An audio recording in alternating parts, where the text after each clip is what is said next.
I'm so glad that you're excited about manipulatives and you wanted to check out the base 10 blocks. Welcome.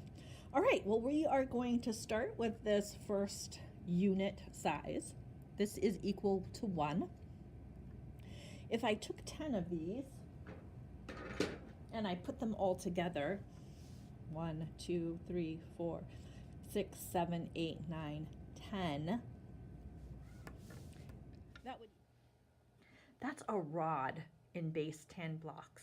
And it's worth 1, 2, 3, 4, 5, 6, 7, 8, 9, 10.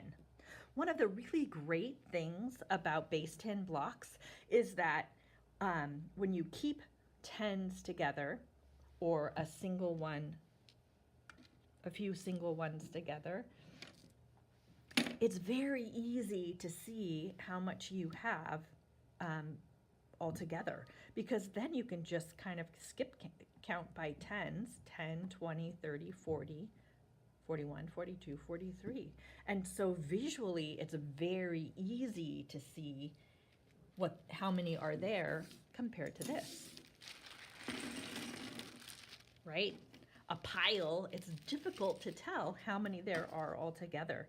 But when you understand principles for base 10 blocks, that helps you understand easily about how this system works.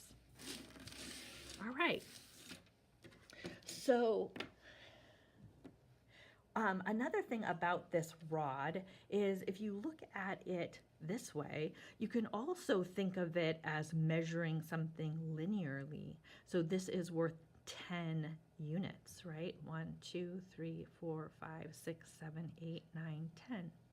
If I put another one on the end, then I know that's worth 20 units. And so you can kind of measure that way as well. If I took 10 of these rods and I put them together, so they're all nice and even, 1, 2, 3, 4, 5, 6, 7, 8, 9, 10.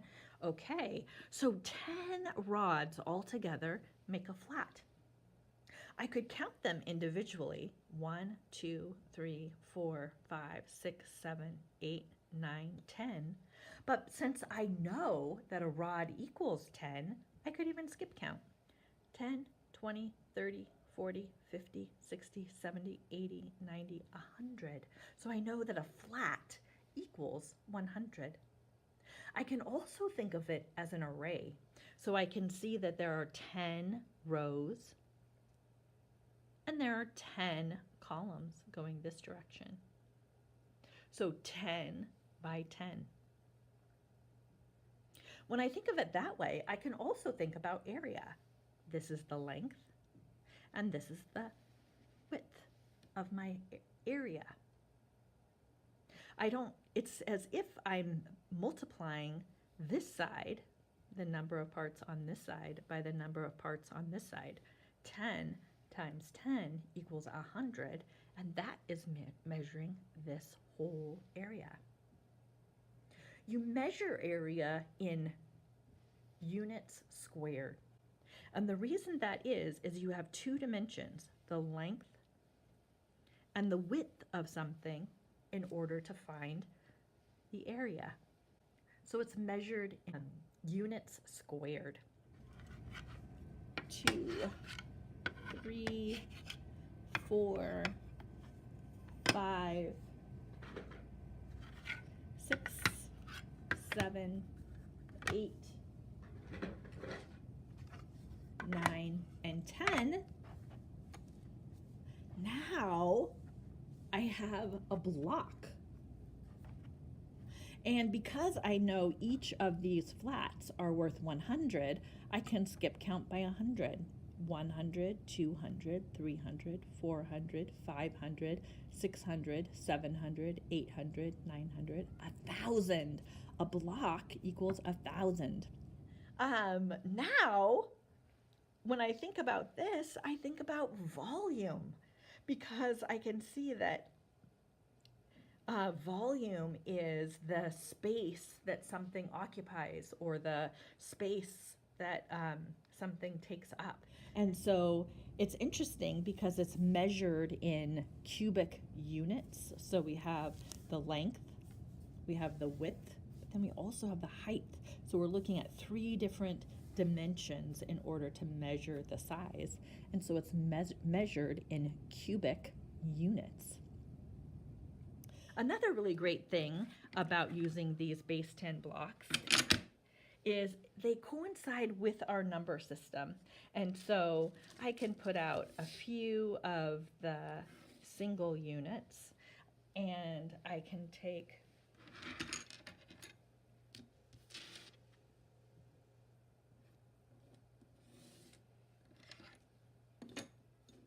some of the rods, and I can take a flat.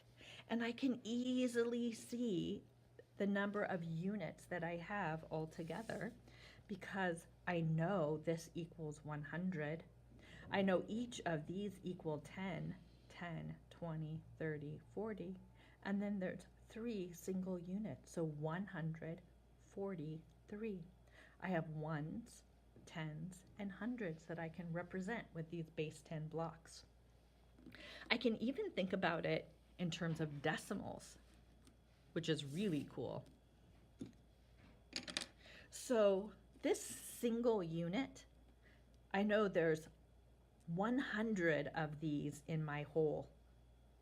And so if I have 1 out of 100, then that's 1/100th.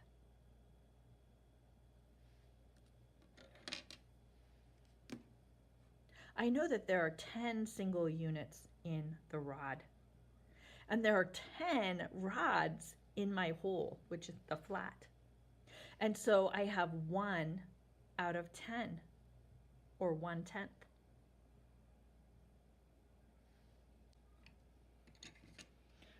So what if I did that? So this is my 1, this is my tenths, and this is my hundredths. 1 and, the decimal, you always say and where there's a decimal, 2/23 hundredths. 1 and 23 hundredths. So you can even show the way our number system works when you're thinking about and using these math manipulatives. Thank you so much for joining me for this short lesson on base 10 blocks. I love that you were curious, and I hope you have an opportunity to try these at home and maybe come up with some of your own ideas about how you can see math in whole new ways that you'd never seen before.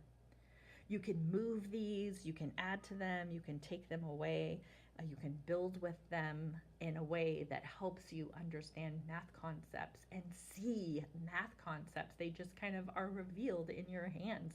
So try them out. And I'm happy to hear what you think. Thanks.